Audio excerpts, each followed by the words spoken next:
안녕하세요. 어르신들과 가족분들의 걱정을 조금이나마 덜어드리고 싶은 마음건강소입니다. 오늘은 2026년에 새로 시작되는 아주 중요한 제도, 바로 치매 환자를 위한 재산관리 지원 서비스, 흔히 공공신탁 형태로 불리는 제도에 대해 쉽게 풀어서 설명해 드리겠습니다. 치매라고 하면 제일 먼저 떠오르는 건 기억이 사라지는 두려움이지만, 가족들이 가장 현실적으로 걱정하는 건 돈 문제, 재산 문제입니다. 혹시 사기에 당하지 않을까? 통장에서 돈이 빠져나가도 모르는 건 아닐까? 자녀들끼리 싸우면 어쩌지? 그래서 정부가 2026년부터 치매 환자 약 750명을 대상으로 재산관리 지원 시범사업을 시작합니다. 오늘 영상에서는 이 제도가 어떤 내용인지, 누가 어떻게 신청할 수 있을지, 어르신과 가족에게 어떤 도움이 되는지 차근차근 말씀드리겠습니다. 첫 번째, 이 제도의 핵심은 무엇일까요? 가장 쉽게 말하면 치매 환자의 돈을 안전하게 보관하고 꼭 필요한 곳에만 쓰이도록 도와주는 공공신탁 서비스입니다. 지금까지는 치매가 오면 가족들이 통장을 대신 관리하거나 후견인 제도를 이용해서 법적으로 대신 결정하는 방식이 많았습니다. 하지만 이렇게만 해도 가족 간 갈등이 생기기도 하고 사기꾼이나 지인이 접근해서 재산을 빼앗아가는 일이 실제로 많이 있었습니다. 그래서 정부가 나서서 치매 어르신의 재산을 공적인 기관이 맡아 생활비, 의료비, 요양비, 필수 지출에만 쓰이도록 관리해주자, 이렇게 방향을 잡은 것입니다. 두 번째, 어떻게 운영될까요? 현재 계획을 보면 대상자 발굴, 상담 접수, 재정 지원 계획 수립, 신탁 계약, 생활비, 의료비 등 지출 지원, 이런 순서로 진행됩니다. 먼저 치매 안심센터나 보건소, 요양기관 등에서 지원이 필요해 보이는 치매 어르신을 발굴합니다. 또는 가족이 직접 문의해서 연결될 수도 있습니다. 그 다음에는 전문 상담을 통해 어르신의 재산 상황, 월평균 지출, 가족관계, 건강 상태를 파악하고 이분의 재산은 이렇게 관리하는 게 좋겠습니다라는 재정관리 계획을 세웁니다. 그리고 공공기관, 예를 들어 국민연금공단 등과 신탁계약을 맺게 되면 어르신의 재산 일부를 그 신탁계좌에 맡기고 그 돈은 매달 생활비, 병원비, 요양기관 비용, 약값, 생필품 비용 등 꼭 필요한 곳에만 지출되게 됩니다. 중요한 건 어르신과 보호자의 의사를 최대한 존중해서 설계된다는 점입니다. 마음대로 묶어두는 것이 아니라 이 돈은 이 목적에만 쓰이도록 도와주세요라고 미리 약속을 정해두는 것입니다. 세 번째, 이 제도가 왜 중요한지 어르신과 가족의 입장에서 한번 보겠습니다. 첫째, 사기 갈취 위험을 줄여줍니다. 치매가 오면 판단력이 떨어지면서 전화금융사기, 방문 판매, 이상한 투자 제안에 속기 쉬워집니다. 하지만 재산의 큰 덩어리를 공적기관이 신탁 형태로 관리하게 되면 누군가가 갑자기 접근해서 한 번에 큰 돈을 빼가는 일을 상당 부분 막을 수 있습니다. 둘째, 가족 간 갈등을 줄여줍니다. 누가 통장을 갖고 있느냐, 누가 얼마를 썼느냐, 부모님 돈으로 이걸 써도 되느냐, 이 문제로 형제들 사이에 마음의 상처가 나는 경우가 정말 많습니다. 하지만 공공신탁을 이용하면 지출 내역이 투명하게 기록되고 애초에 부모님 생활비와 요양비를 위한 돈이라는 목적이 분명해지기 때문에 분쟁을 줄이는 데 큰 도움이 됩니다. 셋째, 어르신의 자기 결정권을 지켜줍니다. 치매 초기라도 아직 의사결정이 가능하실 때 내 재산은 나와 가족을 위해 이렇게 써달라는 큰 방향을 미리 정해둘 수 있습니다.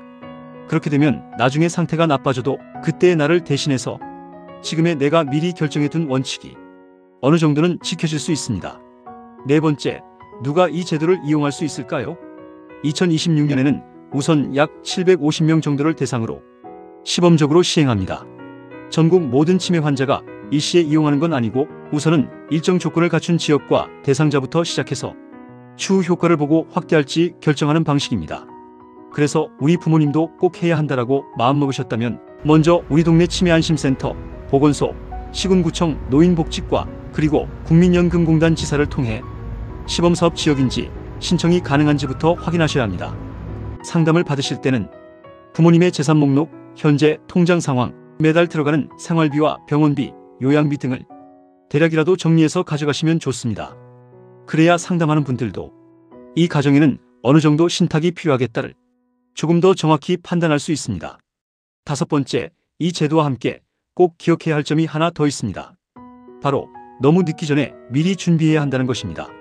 치매는 어느 날 갑자기 심해진 것처럼 느껴지지만 사실은 오랜 시간에 걸쳐 서서히 진행됩니다.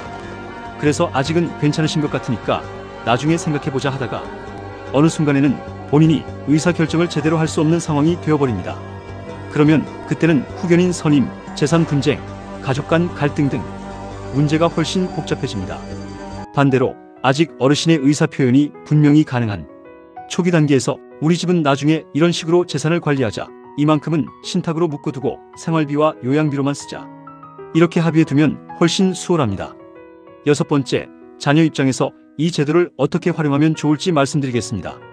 자녀 입장에서는 부모님 재산을 내가 관리한다는 말 자체가 부담스럽고 괜히 욕심 있는 사람처럼 보일까봐 말을 꺼내기 어려운 경우가 많습니다.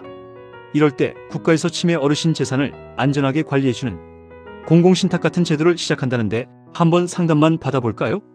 이렇게 국가 제도를 핑계로 대화를 시작해보시는 것도 좋습니다. 부모님께도 엄마 아빠 돈을 내가 대신 쓰려는 게 아니라 엄마 아빠 돈이 진짜 엄마 아빠에게 쓰이게 하려고 하는 거다. 사기꾼한테 뺏기지 않게, 형제들끼리 싸우지 않게 미리 약속해 두자는 거다. 이렇게 솔직하게 설명을 드리는 것이 좋습니다. 마지막으로 오늘 내용을 한번 정리해 보겠습니다. 첫째, 2026년부터 치매 환자 약 750명을 대상으로 재산관리 지원 시범사업이 시작됩니다. 둘째, 공공기관이 신탁계약을 통해 어르신의 재산을 안전하게 맡아두고 생활비의료 비요양비 등 꼭 필요한 곳에만 쓰이도록 도와줍니다. 셋째, 이 제도는 사기 갈취 위험을 줄이고 가족 간 갈등을 줄이며 어르신의 자기 결정권을 지키는 데 도움이 됩니다. 넷째, 시범사업이기 때문에 먼저 우리 지역이 해당되는지 어디에 문의해야 하는지부터 확인해야 합니다. 치매안심센터, 보건소, 시군구청, 국민연금공단 등이 좋은 출발점이 됩니다. 다섯째, 가장 중요한 건 너무 늦기 전에 미리 준비하고 미리 대화하는 것입니다. 어르신 여러분, 그리고 가족 여러분, 치매는 두렵지만 준비하면 두려움이 조금은 줄어듭니다. 특히 돈과 관련된 문제는 미리 제도와 절차를 알고 대비하시는 것이 가족 모두의 마음을 지켜주는 길입니다. 이 채널에서는 앞으로도 어르신들의 노후 자산과 건강, 마음을 지켜주는 정보를 계속해서 전해드리겠습니다. 오늘 영상이 도움이 되셨다면 구독과 좋아요, 그리고 주변 분들께 공유도 부탁드립니다.